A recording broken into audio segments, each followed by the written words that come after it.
out there, and welcome back to the Leadership with a Twist podcast. I am your host, Heather McGonigal, here as always with my trusty co host, Barbara Schindler. Welcome, everybody. And today we wanted to talk about change and the evolution of your business. Right. We were talking earlier, Heather, sort of sparking this conversation together where, when a business starts, an entrepreneurial business, it often is like the founder, CEO, owner, and the business are one. So what Mm-hmm. they're thinking, what they're excited about, what they've engaged fully in is what they're producing in a product or a service that becomes the business, right? And that's the stage one. Moving into a stage two, we are now selling something that we've created. And it's that journey of the founder owner, which is the spark of inspiration, the core of the creativity that brings this forward, right, as a business. And then the business itself, as it evolves in time, they separate. And the business gets defined by the industry, the external environment, the response of the audience to the products. And so there's a journey here that we were talking about to see how does that kind of change, is evolutionary change, how that's working. And I'm sure sometimes it's a smooth journey. I talk often about it being like catching the wave, but you're actually catching the wave of your own business, right? Yeah. There's a phase. And then other times there might be, well, maybe it's like you lost the wave or something, you got to reset and catch the next wave. And sometimes you're riding the wave and the industry changes. The external environment forces a new wave or disrupts the Yes. wave you're on. What I also hear from what you're sharing, Barbara, is that, in stage one entrepreneurial business, the idea gets birthed in the CEO's brain and a business is born. They and the idea and the business are one and the same. Then, as the business is birthed and really starts to have team members inside of it, has customers, and gets a clear identity as a business, the business starts to be a thing unto itself with a unique identity. And so, Yes. in a way, the business and the CEO then become two separate things. And as the business grows over what we refer to as like stage three and stage four entrepreneurial business, there can be an even greater separation from, especially from this beginning stage of entrepreneurial business, from the CEO and the business. These are now two very separate things. And through the journey of the entrepreneurial business, we have to look at this relationship and continue to look at this evolution and see the gaps as they're evolving and decide how we close those gaps or not. Yeah. And that's based on what impact might be happening from those gaps, right? And it can happen on either end. It can happen on the business side where the business has its own reputation and its own kind of uh, perimeters based on what you're marketing to sell and what you sell and what you deliver, right? Starts creating some perimeters of identity and you continue to build a reputation. One of the companies I'm coaching right now is doing a very big, intensive fundraiser for a pet dog rescue group, right? And so they're really positioning the company with a stronger identity as a socially responsible company, right? That's the business itself. The CEO, that they're also having a journey, and that could be part of their own reputation as well as being, a business owner who, considers, social responsibility and giving to community or things like that, right? So, but they're starting to have this separate path, and as you said, that gap, sometimes the gap doesn't matter, but sometimes it does. And it could be that you know, the audience, as you said, the waves that are coming from outside your own company wave might be calling for more focus on areas that isn't exactly the same rhythm as the evolution of, where that CEO founder's highest inspiration is at the moment, right? And so we want to resolve that, consider it very consciously, Yeah. right? Because you do need that spark of inspiration, and there's nothing greater than the original founder spark. Even though as your team evolves, your team is going to bring new innovation and creativity as well. But you want to keep the steady state of reputation and identity, while how do you strategically or consciously bring in new inspiration that's aligned with the business or the CEO. Yes, and I think this is an interesting example with the helping of animals as a choice for the CEO, because it could be decided that this is something they're doing in their personal life that doesn't connect to the business. Or it could come up and it could be decided, oh, we always wanted to have a socially responsible business and have this as a part of the business that we're giving back in this way. So it's great that this opportunity has come forward. Now let's really, grow this and make this a part of the business that is visible to our clients, and let's take this on. So there's a decision there as this emerges in the CEO's life. Right, exactly. And then there might be other interests in, CEOs, like maybe in their personal journey, they're taking up skydiving and white river rafting and climbing Right. the And that Appalachian may or may Trail. not apply to what their actual business is. And that Yeah, may or may not be a part of who they are that they decide to share in a right. way that is a part of their business. And so that's very interesting, especially in this age of social media where so much of who we are as humans we decide and cultivate, who we are in connection to what our business is, our brand identity, and our personal life. And so you Mhm. have choices to make about what actually, serves that narrative of your business, and what you share and what you keep private and personal. Mhm. Yeah. Yeah, and so that becomes an opportunity for a different approach of communication between, the leadership team. That's good business leaders are thinking, does this serve the business? How does this integrate? Does it integrate? And the owner is, often, not always.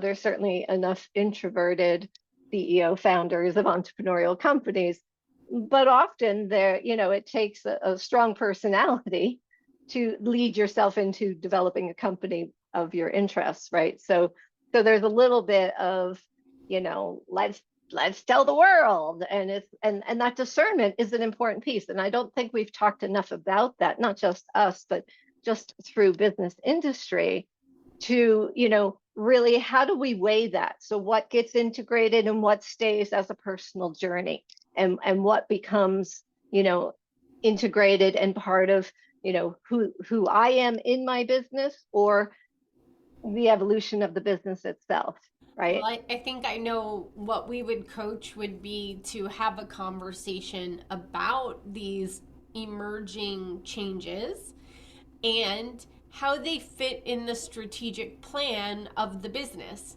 Because the business exists and the business hopefully has a mission statement, a reputation already developed, some big projects and plans already existing and evolving.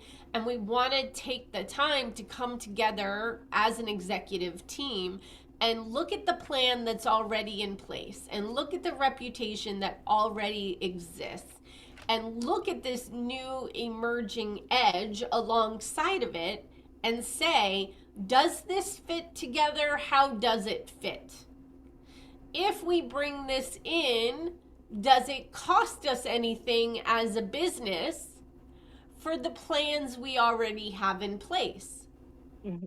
Does it cost us anything in terms of the reputation with our clientele? Is it too big of a leap for them to get here for how they already think of our CEO? Or does this add to what they already think of our CEO and our company in a lot of positive ways? And in business, we know there is a lot of complexity in decision making.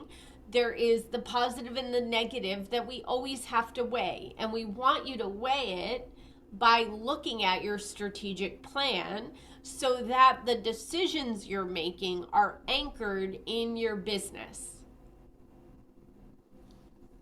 Absolutely.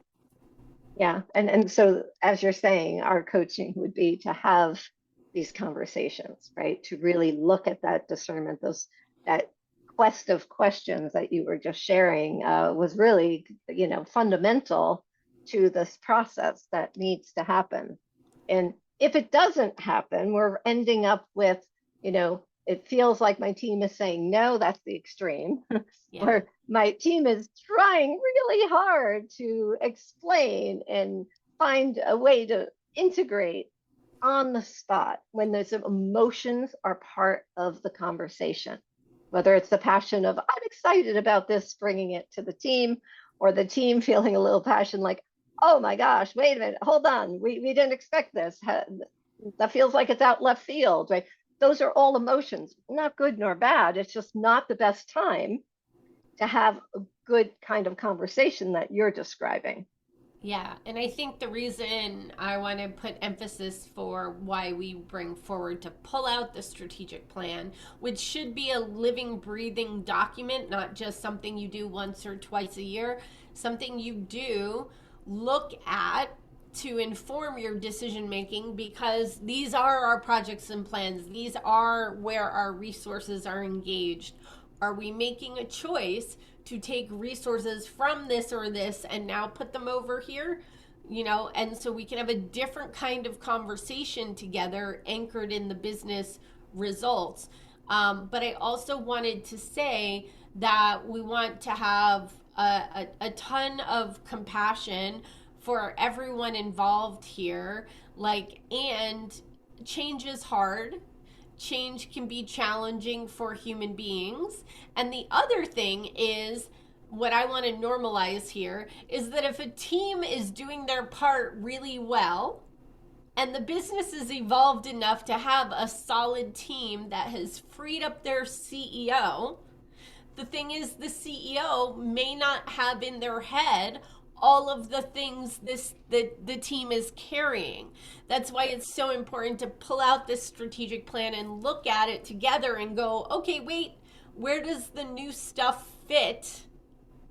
Mhm. Because re-looking at this snapshot on the strategic plan will help you all align and have a different grown-up business conversation about what you want to choose from here, because your CEO might be living more in the moment, Mhm. going, oh no, I'm excited about a new thing. And they may be feeling this bummer of, the team is reminding me of all this work and the responsibilities and they can't do it. But the truth is, the team is doing an awesome job and they've freed up the CEO, and the CEO is not remembering that the team is busy with these 20 other projects. And all of that is actually happening for a lot of positive reasons.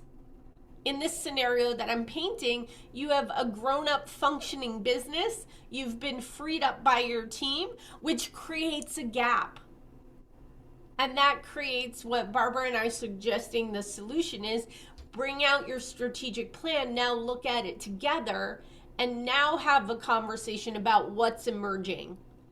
And we have limited resources, so we have to get better and better at having the conversation about, this is what's on the plate, the collective plates, and what are we adding to, and can we actually do what we're adding with the resources we have, or is something coming off?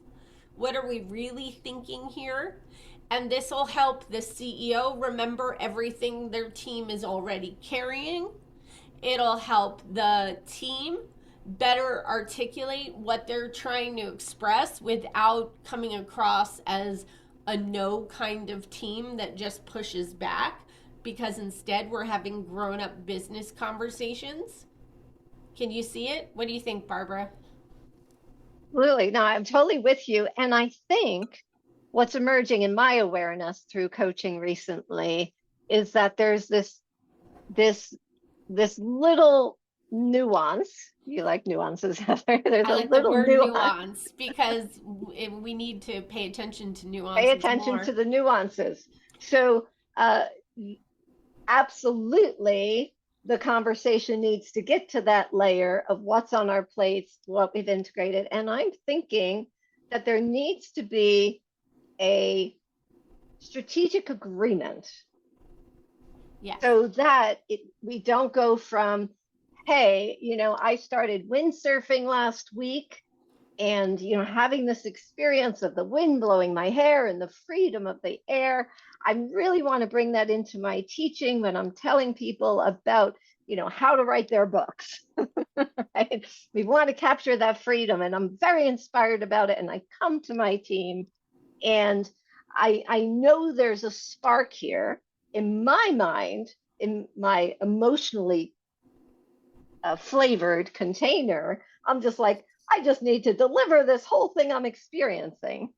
And the team, there's this nuance of a space in between where the team can have already in place with me some way that we know that we need to integrate these pieces with, like, that spark that I'm coming in is brilliant. We need that, We don't want to right? lose the spark. Right. But the container I bring it in, my thinking that comes with it, right? All the thinking I'm doing around it, and the team, they have an important role, but we have to meet somewhere first to Yes. hold that spark and the stability of the company while we move into that strategic conversation of where might this integrate. And I think that's a place that is really, depending on the season of your business, but a well-seasoned company is running into this more and more in an ever-changing environment. Yeah, and Right? time out, Barbara, but if AI is sparking even more ideas for some companies, because it does exist now and people are using it to maybe spark more creative ideas, let's just say. And if that is the case, it behooves you to get even better at how are you filtering the creative ideas that are coming Yes. into your company. Yeah. Yeah. So there's a strength in this practice that goes even It's beyond the even more CEO inspiration. necessary because we want you to have that creativity, spark, and innovation. And if that's even getting, fueled up even more, fantastic. But you have to know how to filter which spark ideas to invest more in and which ones do you let go, like when you're fishing and you fish and you get too small of a fish and you put it back and you keep fishing till you get that bigger fish you're going to keep. You need to know how to filter and process your creative ideas that come in. Yeah. And sort of just to add to this, back to at one time, uh, there's a high dependency on the founder CEO to be the one who brings in the inspiration and the spark, right? And then you reach a time where your team is highly engaged and invested in the industry, the results, interacting with your results in marketing, interacting with the client responses, all of those things. And where I'm going with this is to realize that we also need to nurture the sparks coming from other people, members of the team. So this agreement, I was just thinking of when you're saying Yeah. expanding that agreement, there's AI, there's other things, but there's also, we want creativity and innovation coming through the team who are really in those touch points in the business itself. So I'm just amping up even more in agreement with you that this is an essential piece of business agreements today on how we navigate together.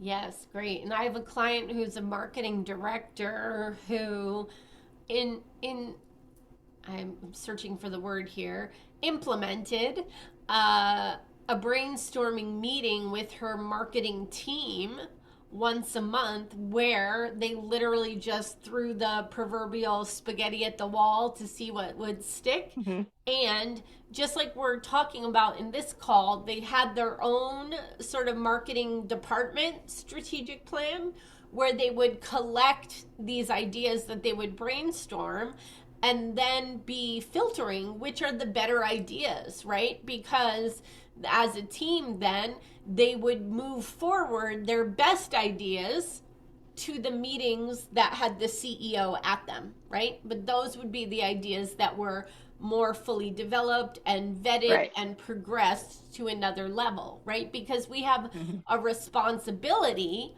and the CEO has this responsibility too. It as our business matures, it's not just enough to have an innovative idea. We need to make sure it actually serves the positive evolution of our business. Exactly. Yeah. And what we're talking about is then getting more on the same page together. Mm-hmm. Owner, team members, business leaders in the company, having one strategic way of considering and processing uh, business needs, inspiration, current market, business results. There's a lot of leaning into metrics right now because there's been some challenges in through the changes in industry and so forth. And so it's important, to how do we work with those metrics? Yes. What weight do we give them and how do we measure and what goes on with that? That's so important as well. Yeah. What does it really mean? Yeah. And so we'll talk more in future conversations about metrics, evaluating data, because that's a whole nother conversation.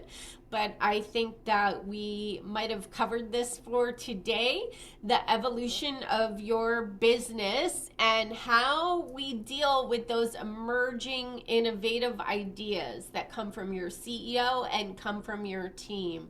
So, Barbara, and I hope that you had a useful nugget or takeaway to help you in your role to be more empowered to speak up and help your CEO or team innovate and integrate those innovative ideas. If we can be of assistance in any way, there's ways to reach out to us below this video. Until our next episode, we are wishing you the very best. And I think that's all for now. Thank you so much. Bye, everyone. Bye.